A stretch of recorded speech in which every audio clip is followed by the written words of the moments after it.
Welcome back to the channel Ashish sir.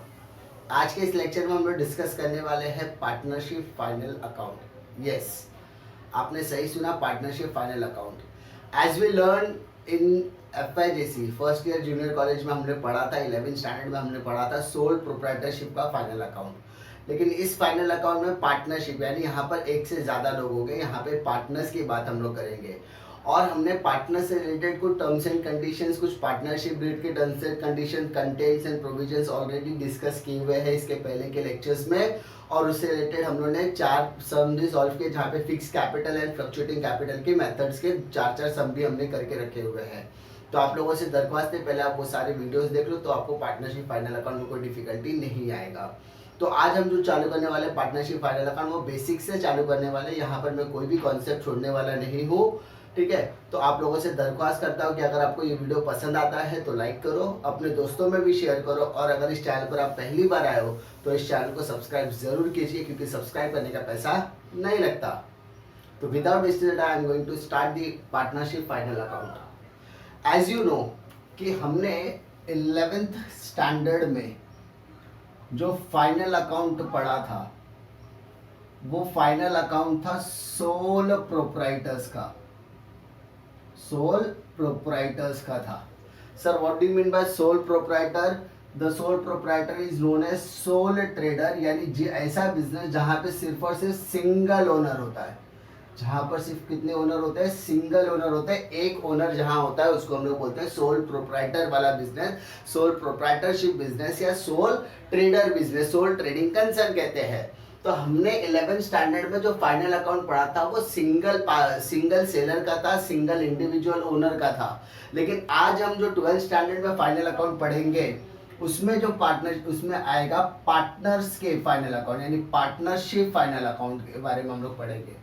तो as we discuss in the earlier lecture, partnership का मतलब क्या होता है? Partnership is the relation between 2 और more person who comes together for doing legal business and agree to share the profits of the business as per the agreement और equally. यानी वहां पर पार्टनरशिप एक ऐसा एग्रीमेंट होता है, partnership is a relation between 2 या 2 से ज्यादा लोगों के बीच में रिलेशन होता है जो साथ में आते हैं, एक कॉमन ऑब्जेक्टिव के लिए आते हैं, लीगल बिजनेस करने के प्रोस्पेक्ट से आते हैं, और बिजनेस में जो भी प्रॉफिट होगा उसको या तो इक्वली बांटेंगे या एग्रीमेंट बेसिस पे बांटने वाले हैं। तो 12th के फाइनल अकाउंट में हम लोग पार्टनरशिप फाइनल अकाउंट के बारे में पढ़ेंगे।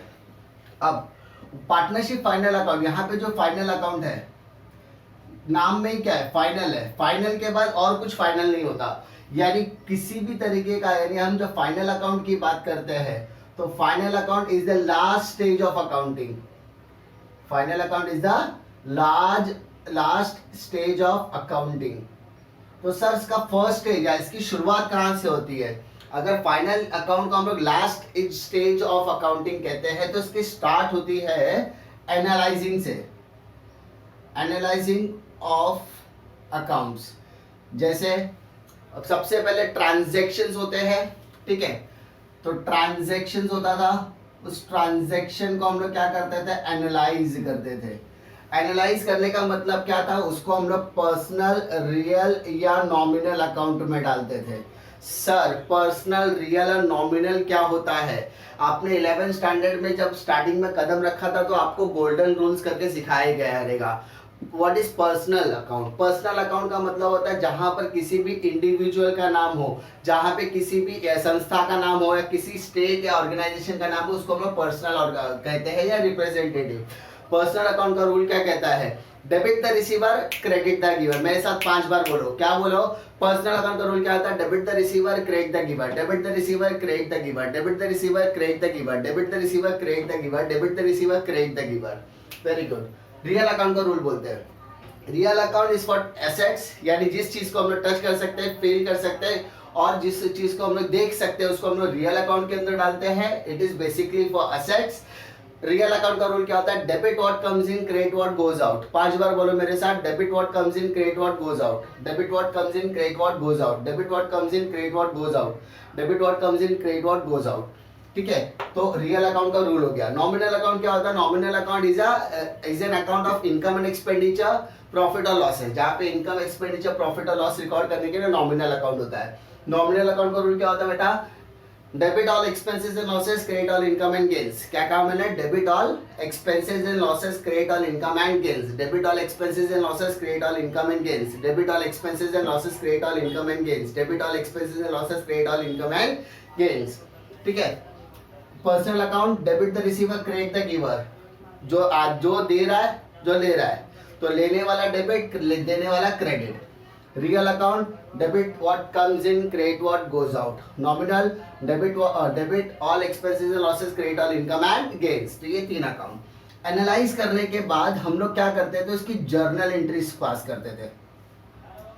ठीक है, जर्नल एंट्रीज पास करते थे। और अगर हमने परचेज और सेल्स में डील किया, परचेज एंड सेल्स में डील किया, तो हम लोग सब्सिडरीज बुक बनाते थे, सब्सिडरी बुक्स, जिसके अंदर कैश बुक एंड ऑल सब आ गया। Cash book, purchase book, sales book, purchase return, sales return. जब हम लोग इसको कन्वर्ट करते थे, उसको लेजर में हम लोग कन्वर्ट करते थे। लेजर, लेजर क्या होता था? जर्नल एंट्रीज को हम लोग लेजर में पोस्टिंग करते थे और उसकी बैलेंसिंग फिगर निकालते थे। अब लेजर से जाता था वो ट्रायल बैलेंस में। कहा जाता था? ट्रायल बैलेंस में। और ट्रायल बैलेंस कन्वर्ट होता है फाइनल अकाउंट में। What is trial balance? Trial balance is a account of all ledger balances. जितने भी लेजर होते थे, उनकी जो भी बैलेंसेस होते थे, ठीक है, उसको हम लोग कहाँ लिखते थे? ट्रायल बैलेंस में लिखते थे। जर्नल एंट्री को लेजर में कन्वर्ट करते थे। लेजर का जो बैलेंस आता था उससे ट्रायल बैलेंस बनता था। ट्रायल बैलेंस के बाद क्या बनता है? फाइनल अकाउंट बनता है। Final account is the last stage of accounting. Difficulty फिर से एक बार रिवाइज कर लेते हैं। 11th स्टैंडर्ड में हमने क्या पढ़ा था? सोल प्रोप्राइटरशिप का फाइनल अकाउंट पढ़ा था। लेकिन हम 12th स्टैंडर्ड में क्या पढ़ने वाले? पार्टनरशिप का फाइनल अकाउंट पढ़ने वाले हैं। यहाँ पे फाइनल अकाउंट का नाम ही बोलता है final account is the last stage of accounting. तो फर्स्ट स्टेज क्या था? ट्रांजेक्शन। जो पहले कुछ भी चीज होनी चाहिए तो वो ट्रांजेक्शन से स्टार्ट होती है। Transaction convert into analysing. Analysing करते थे, पर्सनल या नॉमिनल आइडेंटिफाई करते थे। उसके बाद हम उसकी जर्नल एंट्री पास करते थे। जर्नल एंट्री या सब्सिडरी बुक। सब्सिडरी बुक के अंदर purchase book, purchase return book, sales book, sales return book, cash book and all हम लोग रिकॉर्ड करते थे। Petty cash book, petty cash book. ठीक है, तो ये सारी बुक्स हम लोग मेंटेन करते थे। उसके बाद उसकी लेजर बैलेंसेस बनते थे। लेजर बैलेंसेस से trial balance and trial balance से फाइनल अकाउंट का स्टेज हमारा कंप्लीट होता है। तो ये प्रोसेस है फाइनल अकाउंट को प्रिपेयर करने का। Now, why we need to prepare partnership final account? हमें पार्टनरशिप फाइनल अकाउंट बनाने की जरूरत क्यों है? ये सबसे इंपॉर्टेंट क्वेश्चन होता है किसी भी पार्टनरशिप फाइनल अकाउंट को स्टार्ट करने के लिए कि भाई पार्टनरशिप फाइनल अकाउंट क्यों बनाया जाता है। तो सबसे पहले पार्टनरशिप फाइनल अकाउंट बनाने के का मेन मकसद होता है टू फाइंड आउट प्रॉफिट और लॉसेस, प्रॉफिट्स और losses earned during the year. यानी उस पर्टिकुलर पीरियड ऑफ टाइम में हमें बिजनेस में प्रॉफिट हुआ है या लॉस हुआ है, ये पता करना हमारे लिए बहुत ज्यादा जरूरी है। तो to find out the profit और losses which is earn during the year, यानी उस साल में हमको प्रॉफिट मिला है कि लॉस मिला है, ये पता होना हमें जरूरी है। भाई हमारे बिजनेस में अगर लगातार लॉसेस होगा तो मतलब ही नहीं है। इसीलिए हम लोग क्या करते हैं, फाइनल अकाउंट बनाते हैं जिसमें हम लोग सारी की सारी एंट्रीज करके रखते हैं ताकि हमें पता चलेगा कि whether we are making profit और losses during the particular year और नॉट। तो जब भी हम प्रॉफिट्स एंड लॉसेस की बात करेंगे, ठीक है, तो यहाँ पर 2 स्टेजेस में प्रॉफिट्स एंड लॉस निकालते हैं। अभी हम लोग आगे के इसमें पढ़ेंगे कि कैसे प्रिपेयर करना है। तो प्रॉफिट्स और लॉसेस 2 स्टेजेस में निकालते हैं। एक स्टेज होता है ट्रेडिंग अकाउंट एंड एक स्टेज होता है प्रॉफिट एंड लॉस अकाउंट का स्टेज होता है। ठीक है, ये दोनों अकाउंट डिटेल में हम लोग स्टडी करने वाले हैं। तो फिलहाल आप खाली देख लो। तो प्रॉफिट और लॉसेस 2 तरीके से कैलकुलेट करते हैं या 2 स्टेजेस में कैलकुलेट करते हैं। फर्स्ट स्टेज होता है trading account and trading account में हमको जो प्रॉफिट मिलता है उसे हम लोग कहते हैं ग्रॉस प्रॉफिट या ग्रॉस लॉस। बट हम जब प्रॉफिट एंड लॉस की बात करते हैं तो वहां पर हमको जो प्रॉफिट मिलता है उसको हम लोग बोलते हैं नेट प्रॉफिट या नेट लॉस। ऐसे 2 स्टेजेस में हम लोग क्या करते हैं, अकाउंट्स को प्रिपेयर करते हैं। उसके बाद प्रॉफिट और लॉस कैलकुलेट करने के बाद कंपनी की फाइनेंशियल पोजीशन क्या है, कंपनी की फाइनेंशियल पोजीशन पता करने के लिए, कंपनी की फाइनेंशियल पोजीशन पता करने के लिए फाइनल अकाउंट प्रिपेयर किया जाता है। Sir what do you mean by financial position? To know the financial position we are making the statement. हम लोग एक स्टेटमेंट बनाते हैं, इस स्टेटमेंट को कहते हैं statement of assets and liabilities, और जिसे पार्टनरशिप फाइनल अकाउंट की भाषा में कहा जाता है बैलेंस शीट। क्या पता बोला जाता है? Balance sheet. यानी कंपनी में प्रॉफिट हो रहा है कि लॉस फाइंड करने के लिए फाइनल अकाउंट बनाते हैं, साथ ही साथ उसकी फाइनेंशियल पोजीशन पता करने के लिए। फाइनेंशियल पोजीशन का मतलब होता है हमारी कंपनी में कितने असेट्स है और कितनी लायबिलिटीज है, उसके लिए एक स्टेटमेंट बनता है। उस स्टेटमेंट को उन्होंने नाम क्या दिया? Balance sheet. अब ये बैलेंस शीट की क्या क्या चीजें हमको पता करके देता है? सबसे पहले वो पता करता है कि हमारे कंपनी के कितने असेट्स है, दूसरा हमारी कंपनी के पास कितनी लायबिलिटीज है, उसके बाद हमारा आउटसाइडर्स के साथ कैसा रिलेशन है, आउटसाइडर्स के ऊपर कितना डेब्ट्स है। अब वो डेब्ट्स लेने वाला भी हो सकता है, देने वाला भी हो सकता है। फॉर एग्जाम्पल हमें डेटर्स का बैलेंस पता करना है, हमें उस क्रेडिटर का बैलेंस पता करना है। डेटर कौन होता है? Debtor is customer. मुझे कस्टमर से कितना पैसा लेना है और मुझे सप्लायर को कितना पैसा देना है, ये दोनों चीजें कैलकुलेट हमको कहां से पता चलती है? बैलेंस शीट से पता चलती है। फिर से कंपनी के फाइनेंशियल पोजीशन पता करने के लिए और कंपनी में प्रॉफिट हो रहा है कि लॉस हो रहा है वो पता करने के लिए हम लोग कंपनी का फाइनल अकाउंट बनाते हैं, पार्टनरशिप फाइनल अकाउंट बनाते हैं। फाइनेंशियल पोजीशन का मतलब होता है कंपनी के एसेट्स एंड लायबिलिटी का स्टेटमेंट, एसेट्स एंड लायबिलिटी के स्टेटमेंट को हम बैलेंस शीट कहते हैं।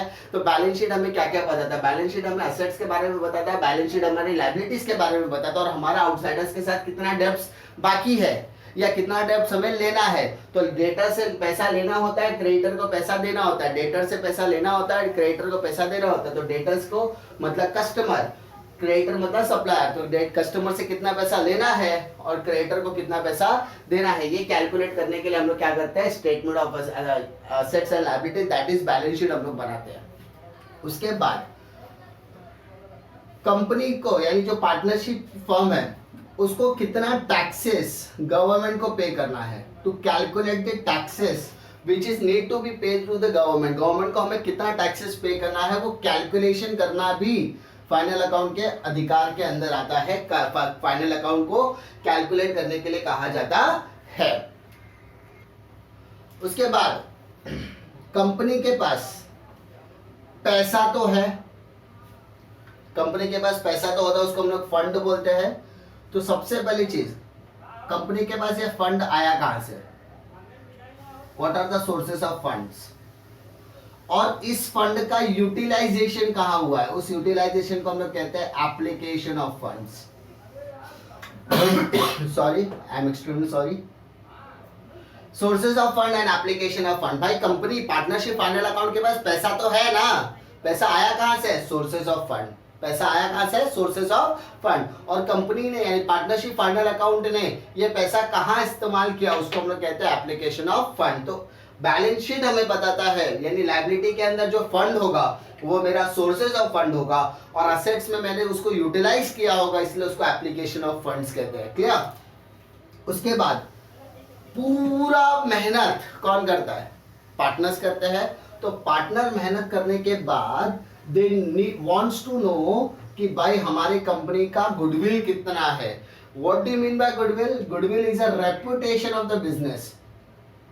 Goodwill is a reputation of the business. Reputation of the business in terms of money. In terms of money यानी कंपनी की reputation कितनी है पैसों में। यानी जब भी पैसे की बात की जाए, गुडविल की बात की, भाई इतनी मेहनत करके आप पैसा कमा रहे हैं तो हमारे बिजनेस की वैल्यूएशन क्या है, वैल्यू ऑफ द बिजनेस कैसा है। तो वैल्यूएशन ऑफ द बिजनेस के लिए, ठीक है, वैल्यूएशन ऑफ अ बिजनेस के लिए, वैल्यूएशन ऑफ बिजनेस के लिए हम लोग क्या बनाते हैं? पार्टनरशिप फाइनल अकाउंट बनाते हैं। उसके बाद पर्टिकुलर पार्टनर की गुडविल कितनी है, बिजनेस की, पार्टनरशिप फर्म की गुडविल की है, वो पता करने के लिए भी हम लोग क्या बनाते हैं? पार्टनरशिप फाइनल अकाउंट बनाते हैं। तो ये सारी ऐसे हाईलाइटेड पॉइंट्स है जिसके लिए हम लोग पार्टनरशिप फाइनल अकाउंट प्रिपेयर करने की कोशिश करते हैं। Hope you understand.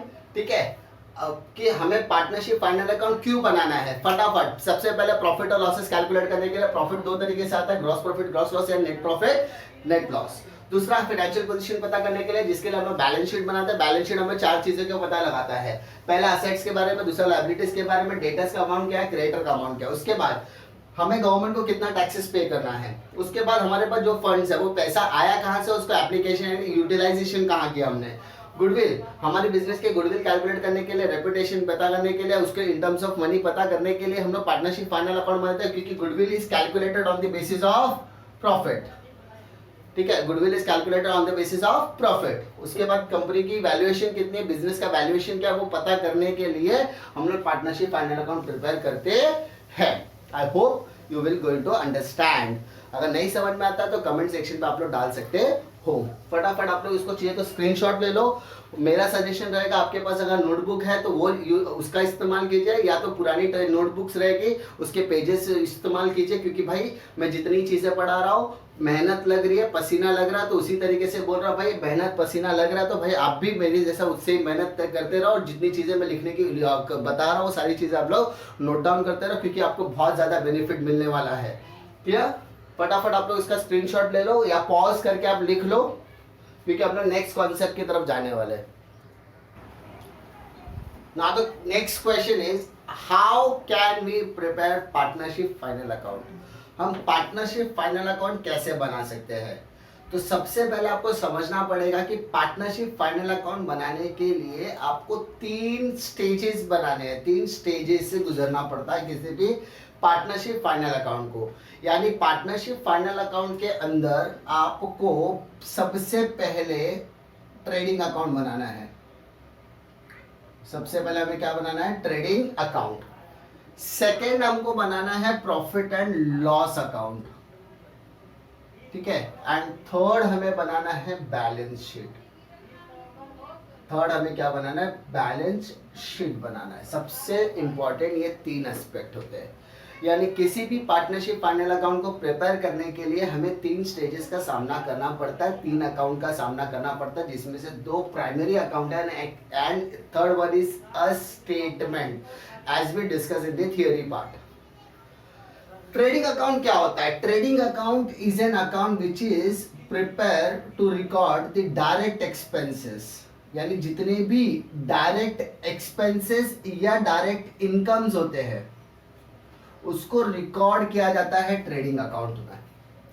Sir, what do you mean by direct expense and direct income? The direct expenses and direct income means any expenses which related to the production of goods। ठीक है, ऐसा कोई भी खर्चा जो किसी भी गुड्स को प्रोड्यूस करने के लिए लगता है, बनाने के लिए लगता है, वो सारे एक्सपेंसेस को हम लोग डायरेक्ट एक्सपेंसेस कहते हैं। एंड ये डायरेक्ट एक्सपेंसेस कहाँ रिकॉर्ड किया जाता है? ट्रेडिंग अकाउंट में रिकॉर्ड किया जाता है। Why we are preparing trading account? We are preparing trading account to find out gross profit और ग्रॉस लॉस। हम ट्रेडिंग अकाउंट क्यों बनाते हैं? Trading account is need to prepare to find out gross profit और gross loss. यानी trading account इसलिए बनाया जाता है ताकि हमें ग्रॉस प्रॉफिट मिले या क्या मिले? ग्रॉस लॉस मिले। उसके बाद सेकेंड स्टेज होता है प्रॉफिट एंड लॉस अकाउंट का। प्रॉफिट एंड लॉस अकाउंट के अंदर जितने भी इनडायरेक्ट एक्सपेंसेस होते हैं या इनडायरेक्ट इनकम्स होते हैं उसको रिकॉर्ड किया जाता है। Sir, what do you mean bye indirect expenses? Indirect expenses relates with the office and administration expenses. It relates with selling and distribution expenses. It's relate with financial expenses. ये सारी चीजें हम लोग डिस्कस करने वाले डिटेल में जब हम लोग उसके फॉर्मेट को डिस्कस करेंगे। ठीक है, तो इनडायरेक्ट एक्सपेंस, ये जो एक्सपेंसेस होते हैं ना बेटा, ये एक्सपेंसेस वो एक्सपेंसेस होते हैं जो डायरेक्टली प्रोडक्शन रिलेटेड नहीं होते, लेकिन ये प्रोडक्शन के लिए बहुत ज्यादा इंपॉर्टेंट होता है। ऑफिस में देखिए, फैक्ट्री का काम क्या होता है? प्रोडक्शन करना, माल बनाने का काम होता है, लेकिन माल बेचने का जो मेन बैकएंड का काम होता है वो होता है ऑफिस का काम।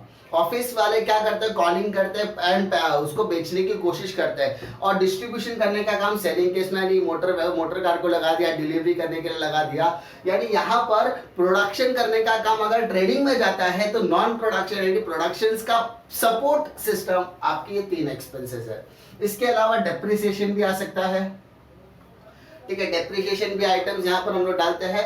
तो profit and loss account is a account which is prepared to record indirect expenses और इनकम्स, जहां पे हम लोग ऑफिस सेलिंग और फाइनेंशियल और डेप्रिसिएशन के आइटम्स को क्या करते हैं, रिकॉर्ड करते हैं। क्यों बनाते हैं, why we are preparing profit and loss account, to find out net profit और नेट लॉस।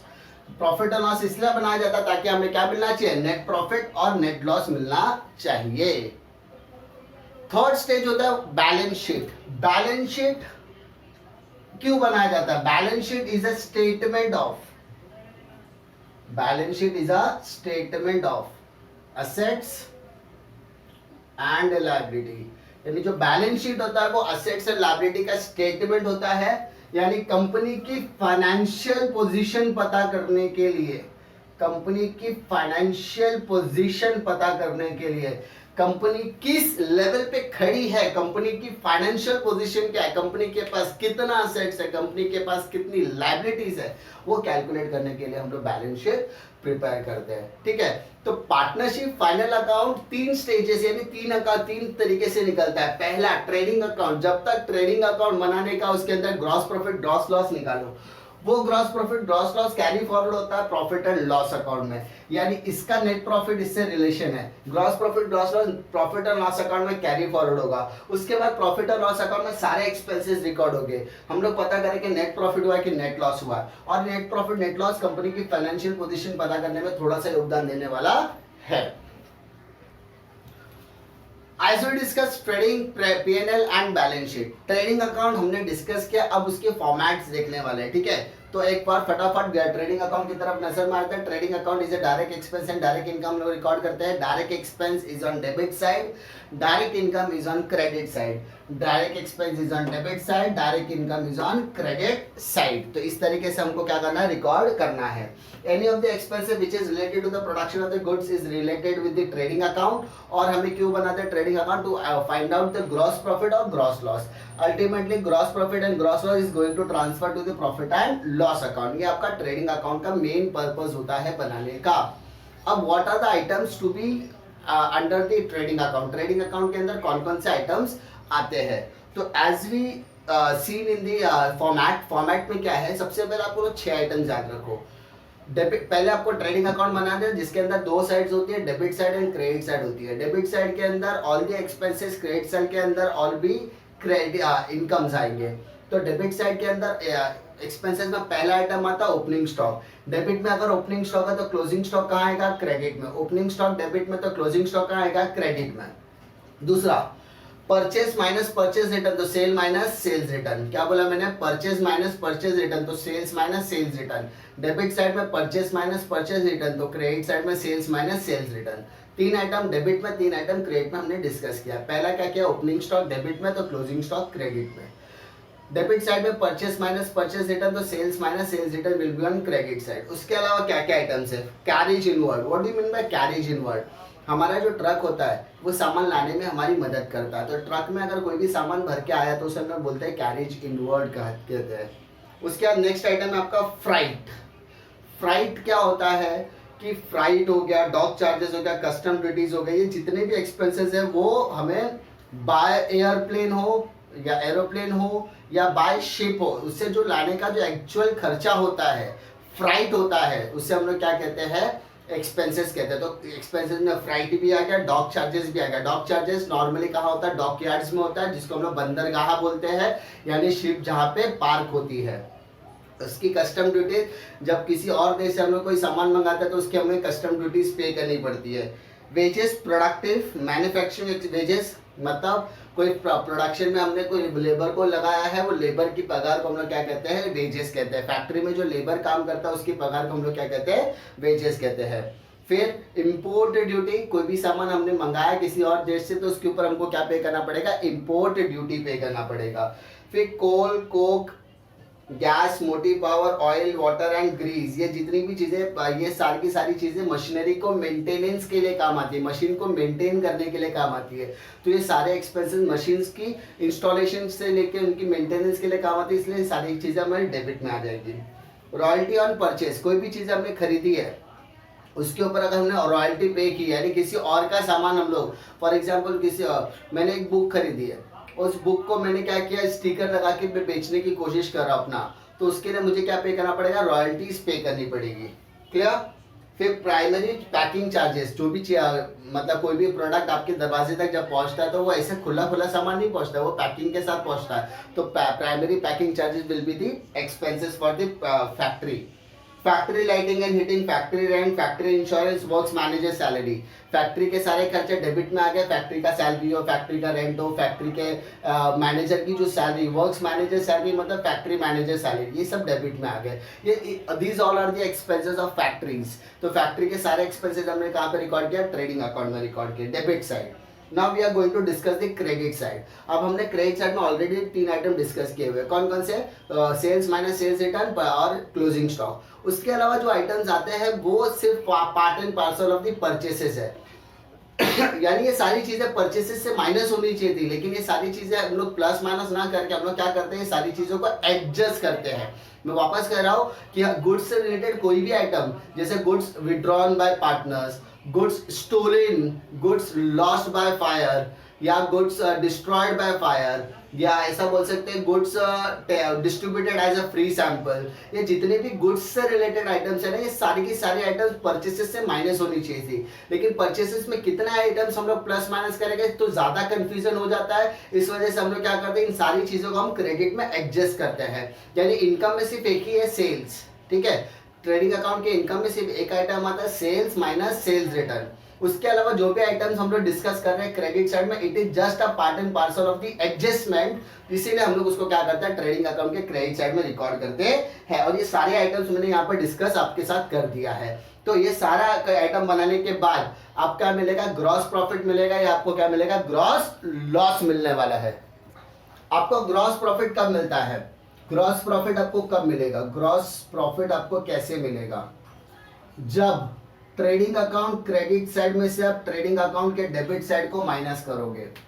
और आपको ग्रॉस लॉस कब मिलेगा, जब ट्रेडिंग अकाउंट के डेबिट साइड में से ट्रेडिंग अकाउंट का क्रेडिट साइड आप माइनस करोगे।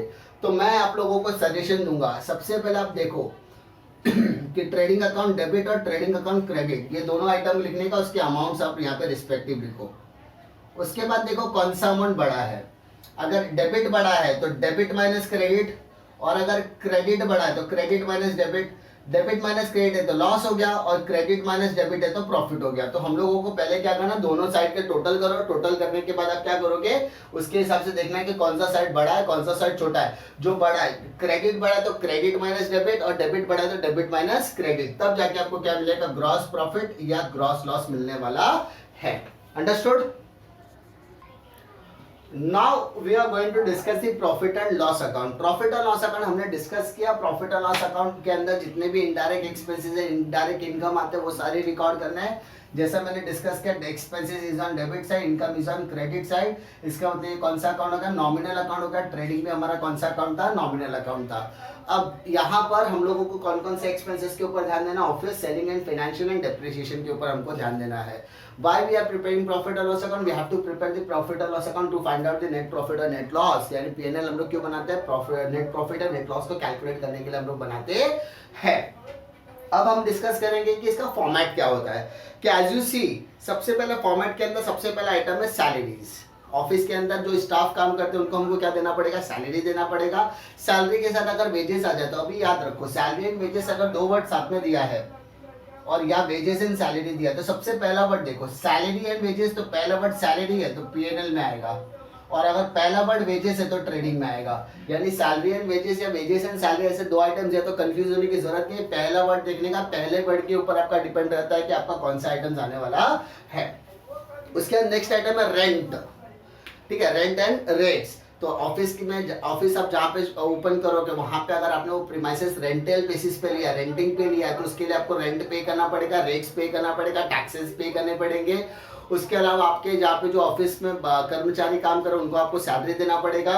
उसके अलावा आपने जिस ऑफिस को प्रीमाइसेस पे लिया उसका इंश्योरेंस होगा ऑब्वियसली, क्योंकि अगर कभी ना कभी खुदा ना खास्ता कोई इवेंट हो जाए, अनफॉर्चुनेट इवेंट हो जाए, तो आपका लॉस हो जाएगा, तो लॉस से रिकवर होने के लिए हम क्या करते हैं, इंश्योरेंस लेके रखते हैं। इलेक्ट्रिसिटी लाइटिंग ऑफिस में जो भी इक्विपमेंट चलते हैं या उनकी इलेक्ट्रिसिटी बिल तो लगेगी, इलेक्ट्रिसिटी चार्जेस होगा, telephone charges, printing and stationery, printing stationery मतलब फाइल्स के खर्चे, पे marker, pen, pencil, rubber, sharpener के खर्चे, फाइल्स का खर्चा हो गया। तो ये सारे के सारे एक्सपेंसिव प्रिंटिंग एंड स्टेशनरी के अंदर आता है। उसके बाद माल बेचने के लिए उनको सेलिंग एक्टिविटी करनी पड़ेगी। तो सेलिंग एक्टिविटी के लिए आप क्या करोगे, सेल्समैन अपॉइंट करोगे। उस सेल्समैन की सैलरी, उस सेल्समैन का कमीशन, उसकी ट्रैवलिंग एक्सपेंसेस, अगर वो मोटर वैन लेकर जाए तो मोटर वैन का डिप्रिसिएशन आ जाएगा, ठीक है। अगर उसने एग्जीबिशन कंडक्ट किया तो एग्जीबिशन का खर्चा हो जाएगा। आपने कोई चीज़, आपका जो ब्रांड एम्बेसडर है उसके ऊपर आपने कुछ खर्चा किया तो वो सारे खर्चे वहाँ पर आ जाएंगे। Clear.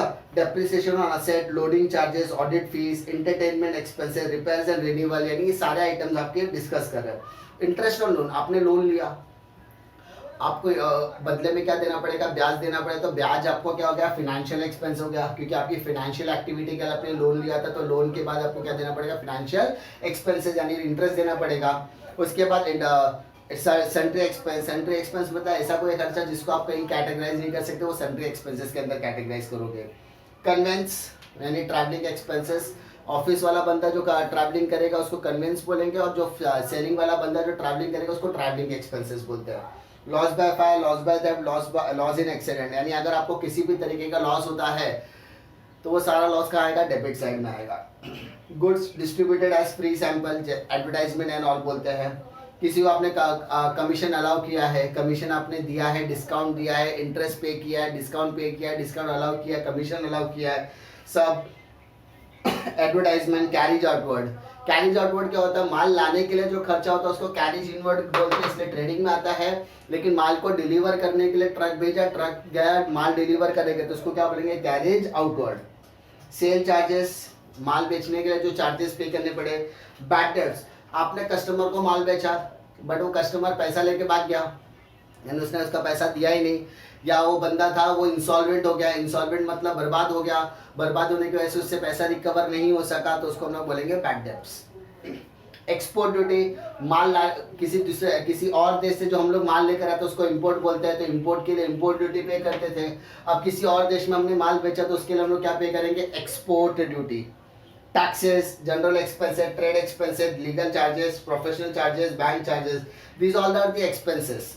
Solicitors fees, secondary packing charges, loss on sale of fixed asset and all, ये सारे लॉसेज एंड एक्सपेंसेस है, तो सारी की सारी चीजें हम प्रॉफिट एंड लॉस में डालेंगे। क्रेडिट साइड में देखते हैं। क्रेडिट साइड में सबसे पहला आइटम क्या, ग्रॉस प्रॉफिट। कमीशन जैसे यानी कमीशन मिला, डिस्काउंट मिला, इंटरेस्ट मिला, सैलरी मिला, रेंट मिला, कुछ भी मिल रहा है वो सब डेबिट में, क्रेडिट में आ जाएगा। रेंट रिसीव पैसा मिल रहा है ना, मिल रहा है इसलिए वो कहाँ आएगा, इनकम में आएगा। Profit on sale of assets आएगा, या किसी भी तरीके का आपको पैसा आ रहा है तो वो सारी चीजें। तो यहाँ पर हमको सारी की सारी चीजें हमने क्या की, डिस्कस कर ली। अब क्यों बनाते हैं, net profit is ultimately to find out the net profit और नेट लॉस। नेट प्रॉफिट आपको कब मिलेगा, जब आपका प्रॉफिट एंड लॉस का डेबिट बैलेंस और प्रॉफिट एंड लॉस का क्रेडिट बैलेंस। तो सबसे पहले आपको क्या करना है, दोनों चीजों को कंपेयर करना है। अगर डेबिट बढ़ा है तो डेबिट माइनस क्रेडिट, सिंपल। और अगर आपका क्रेडिट बढ़ा है तो credit minus debit, debit minus credit मतलब net loss, credit minus debit मतलब नेट प्रॉफिट। डिफिकल्टी, पहले आपको क्या करना है, सबसे पहले आपको प्रॉफिट और लॉस डेबिट साइड और प्रॉफिट और लॉस क्रेडिट साइड में कंपैरिजन करना है। कंपैरिजन करने के बाद आपको समझ में आएगा कि आपको प्रॉफिट हो रहा है कि लॉस हो रहा है। तो you have to take the total लेने के बाद आपको प्रॉफिट या लॉस का अंदाजा मिलने वाला है। तो अगर डेबिट बढ़ा है तो डेबिट माइनस क्रेडिट, यानी debit is greater than credit तो नेट लॉस, और अगर credit is greater than debit तो हमको क्या मिलेगा, नेट प्रॉफिट मिलेगा। उसके बाद ये बैलेंसेस को हम लोग बैलेंस शीट में भी पुट कर सकते हैं, या हम लोग एक कैपिटल अकाउंट प्रिपेयर करेंगे। But capital account is a part and parcel of the balance sheet. Clear, वापस बोला, capital account is a part and parcel of the balance sheet. तो हम लोग कैपिटल अकाउंट कैसे प्रिपेयर करना है हम लोगों ने डिस्कस किया हुआ है। क्लियर, वापस मैं कह रहा हूं कि net profit and net loss, net profit and net loss transfer to capital account या करंट अकाउंट। कभी कभी क्वेश्चन में कैपिटल अकाउंट और करंट अकाउंट ऐसा, तो सर ये मत पूछना सर इसमें क्या क्या चीजें आती है। मैंने ये सारी चीजें आपको बेसिक्स में पूरा डिटेल में कवर किया हुआ है कि what is capital account, current account दोनों कब बनाते हैं, सिर्फ एक कब बनाते हैं, उसके लिए आपको बेसिक्स देखना ही पड़ेगा। क्योंकि मैंने आपको पहले बताया मैं थियोरिटिकल के ऊपर ज्यादा ध्यान देता हूँ, क्योंकि भैया मेरे लाइफ का एक फंडा है कि जिसका थियरी परफेक्ट उसका अकाउंट्स परफेक्ट, जिसका थियरी परफेक्ट उसका अकाउंट्स परफेक्ट, जिसका थियरी परफेक्ट उसका अकाउंट्स परफेक्ट, जिसका थियरी कमजोर उसका अकाउंट्स कमजोर। मेरे लाइफ का फंडा है, जिसका थियरी परफेक्ट उसका अकाउंट्स परफेक्ट, जिसकी थियरी कमजोर है उसका अकाउंट्स भी कमजोर है। तो मैं हमेशा थियरी के ऊपर फोकस है, थियरी आपको मजबूत करने की कोशिश करूंगा। तो net profit net loss capital and current account में आएगा। Capital and current account is a part of the balance sheet, part of the balance sheet. ये बैलेंस शीट का एक हिस्सा होता है जो बैलेंस शीट को इजी बनाने के लिए काम आता है। क्लियर, तो उसके हिसाब से हम लोग ट्रांसफर करेंगे and last we have to discuss the balance sheet, हम लोग डिस्कस करते हैं। Now the last part of the final account that is balance sheet. हम लोग बैलेंस शीट डिस्कस करने जा रहे हैं। बैलेंस शीट मैंने आपको डिस्कस किया कि statement of assets and liabilities known as balance sheet, जिसके अंदर हम लोग कंपनी की फाइनेंशियल पोजीशन पता करने की कोशिश करते हैं कि कंपनी के पास कितने असेट्स है और कितनी लायबिलिटीज है। तो balance sheet is a statement showing the assets and liabilities of the business, यानी कंपनी की फाइनेंशियल पोजीशन पता करते हैं। And the most important thing is that the balance sheet should get tally. अगर आपके फाइनल अकाउंट में balance sheet tally होता है तो आप राहत की सांस ले सकते हो, यानी आपका बैलेंस शीट आसानी से टैली हो गया, इसका मतलब आपका सम 101% करेक्ट हो सकता है। अब हो सकता है का मतलब है अगर आपने कोई बकायदा कोई एडजस्टमेंट छोड़ा ना हो, कोई एडजस्टमेंट की गलत पोस्टिंग ना की हो या आपके अमाउंट में कोई मिस्टेक ना हुई हो, तो आपका बैलेंस शीट आसानी से टैली हो जाएगा। लेकिन नॉर्मली 99% केसेस में बैलेंस शीट टैली हो जाता है, तो इसका मतलब आपका आंसर करेक्ट है। 1% केस बहुत रेयरली होता है कि आपने गलत, जैसे 15,000 की जगह पे आपने 1500 गलती से लिखा, लेकिन आपने 1500 दोनों जगह पर डाला है, इफेक्ट आपने सही डाला है, तो बैलेंस शीट तो टैली होगी। लेकिन इन दैट केस आपका बैलेंस शीट गलत टोटल से गलत अमाउंट से टैली होगा, इसलिए गलत होने के चांस है। लेकिन 99% आपके सम सही होता है, यानी आपका अमाउंट में गलती नहीं है। तो बैलेंस शीट का फॉर्मेट क्या दिया, देखिए बैलेंस शीट में दो साइड होती है, पहली साइड होती है लायबिलिटी की, दूसरी साइड होती है असेट्स की। Liability is having a balance of credit, यानी क्रेडिट बैलेंसेस को हम लोग लायबिलिटी बोलते हैं, डेबिट बैलेंसेस को हम लोग असेट्स में डालते हैं। लायबिलिटी में सबसे पहले पूरी बैलेंस शीट का सबसे इंपॉर्टेंट आइटम बोला तो कैपिटल अकाउंट, यानी without capital you can not do the sum, यानी बिना कैपिटल के बैलेंस शीट प्रिपेयर ही नहीं होती है। तो सबसे पहला आइटम होता है कैपिटल, दूसरा करंट। अगर क्वेश्चन में दिया होगा तो, क्वेश्चन में करंट अकाउंट नहीं दिया तो बनाने की भी जरूरत नहीं है, यानी सिर्फ कैपिटल अकाउंट बनाना है। General reserve, general reserve is a reserve which is maintain by the partners for the reserve period, यानी कुछ समय के लिए, कुछ समय बाद उनकी जरूरतों को पूरा करने के लिए या अपनी प्रॉफिट का एक हिस्सा वो जनरल रिजर्व में डालता है, ताकि कभी भी बिजनेस में कोई अनफॉर्चुनेट सर्कमस्टांसेस आ जाए तो वैसे टाइम पे वो बिजनेस में काम आता है। प्रॉफिट एंड लॉस मतलब नेट प्रॉफिट या नेट लॉस, तो नेट प्रॉफिट वाला हिस्सा लायबिलिटी में आएगा। क्लियर, नेट लॉस हुआ रहेगा तो वो असेट्स में चला जाता है। लोन ऑन मॉर्गेज, यानी आपने लोन लिया है, चाहे बैंक से लोन लिया हो, किसी और जगह से लोन लिया है, पार्टनर ने भी लोन दिया तो वो भी लायबिलिटी में आएगा। उसके बाद bank loan, loan from partners, bills payable, bills payable मतलब डेटर यानी कस्टमर है, तो कस्टमर से हम लोगों ने क्या किया, बिल साइन करा के लिया तो वो बिल रिसीवेबल हुआ है। उसी तरीके से सप्लायर ने हमसे बिल साइन करा के लिया तो हमारे लिए क्या हो गया, बिल्स पेबल। एक शॉर्ट एग्जांपल देता हूँ, रिलायंस जैसे अडानी है, अडानी आपके घर पे क्या बेचता है, लाइट बिल बेचता है, तो उस पर आपका नाम होता है, ठीक है, तो नाम उनके लिए यानी अडानी के लिए बिल रिसीवेबल है, लेकिन आपके लिए क्या है, बिल्स पेबल, यानी you have to pay the amount of bill. सेंट्रीगेटर सप्लायर हो गया, उसके आता कुछ भी एडजस्टमेंट आता है, नहीं उसने डिस्काउंट दिया, उसने फैसिलिटी कुछ आपको दे दो, सब प्लस माइनस का गेम है। आपको एडजस्टमेंट में वो सारी की सारी चीज़ें मैं डिस्कस करने वाला हूँ डिटेल में। Outstanding expenses, income received, advance, provision for taxes, ये सारी लायबिलिटीज है। अच्छा, कुछ इसी फॉर्मेट में इसलिए डिस्कस करा क्योंकि इसके मोस्ट ऑफ द आइटम्स हम लोग डिस्कस करने वाले हैं एडजस्टमेंट्स के अंदर। क्लियर, एसेट्स में अगर आप जाओगे तो पहला आइटम आता है गुडविल, फिर land and building, plant and machinery, motor vehicle, motor van, उसके बाद फर्नीचर फिक्सचर आ गया, डेटर्स आ गया, बिल रिसीवेबल आ गया, stock, cash balance, bank balances, prepaid expenses. तो ये सारे आइटम्स आप लोग कहाँ डालते हो? असेट्स में डालते हो। और जो फिक्स असेट होता है उसके ऊपर क्या चार्ज होता है? डेप्रिसिएशन चार्ज होता है। तो वो सारी चीजें देखो, सबके नीचे आपको डेप्रिसिएशन माइनस करके दिया है। Patent, loose tools, leasehold properties and all सबके आगे। और डेटर्स में एडजस्टमेंट सॉल्व करके दिया बैड डेट्स का। तो बैड डेट्स यानी जितने भी एडजस्टमेंट्स में दिए, यानी जितने भी आरडीटी बैड डेट्स एडजस्टमेंट में दिया, वो सारी चीजें क्या होगी? माइनस हो जाएगा। प्लस माइनस करने के बाद bill receivable, cash in hand, cash at bank, ये सारी चीजें मैंने अभी डिस्कस किया। तो बैलेंस शीट का फॉर्मेट, आप लोगों से दरख्वास्त है कि आप बैलेंस शीट का फॉर्मेट, ट्रेडिंग अकाउंट का फॉर्मेट एंड पीएनएल का बैलेंस फॉर्मेट अच्छी तरीके से करो। मैंने जितनी भी थियरी इसके पहले करवाई है वो सारी थियरी आप लोग अच्छी तरीके से करो भाई, क्योंकि मैंने बार बार बोला थियरी जिसका परफेक्ट उसका अकाउंट्स परफेक्ट होने वाला है। और दूसरी चीज, सारी चीजें मैंने डिस्कस करके दी है, तो नेक्स्ट लेक्चर में हम लोग एडजस्टमेंट डिस्कस करने वाले हैं। क्या डिस्कस करने वाले हैं? एडजस्टमेंट्स डिस्कस करने वाले हैं। तो आप लोग ये थियरी को अच्छे से रिफर करो, फॉर्मेट अच्छे से करो। अगर आपका बेस कमजोर रहेगा तो आपको ज़्यादा डिफिकल्टी आने वाली है, और जिसका बेसिक अच्छा रहेगा उसको कभी डिफिकल्टी आने वाली नहीं है। मैंने बहुत ही माइन्यूट कॉन्सेप्ट से स्टार्ट किया है। कोई भी डिफिकल्टी रहेगी कमेंट सेक्शन में डालो। वीडियो पसंद आए तो लाइक करो, दोस्तों में शेयर करो। और अगर इस चैनल पर अगर पहली बार आए हो और इस तरीके के अपडेट्स आपको रोज चाहिए, ऐसे लेक्चर्स आपको रोज अगर लगता है, तो आप इस चैनल को सब्सक्राइब जरूर कीजिए, क्योंकि सब्सक्राइब करने का पैसा नहीं लगता।